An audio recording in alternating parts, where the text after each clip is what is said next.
Nag-comment si Ma'am Joanne, tanong niya, malambot ba yan? Well, pagdating dito sa Mokoto F1 Racing flat seat guys, malambot po siya. Kita nyo naman, napaka-foamy pa rin kahit tinatawag siyang flat seat.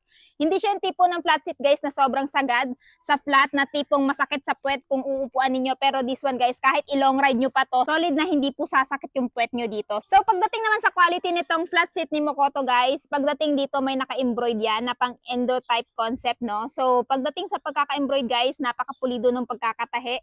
At the same time, yung nagustuhan ko pa dito, yung kanyang side dito banda is inspired sa F1 Racing flag at maging dito sa pinaka dulo ng upuan. Then maganda din yung pagkakatahi guys, pulidong pulido. Tapos kung bibilhin nyo nga pala to, isang buong upuan na, hindi lang po siya cover. So ganyan po yung itsura niya. At sa mga nagtatanong, pwede po siya sa version 1, version 2 at version 3. Kaya naman guys, kung naghahanap kayo ng comfy na seat na pandagdag sa forma ng inyong mga click, ito talaga yung may re-recommend ko. At kung interested kayo, idadrop ko na lamang yung link nito dyan sa baba.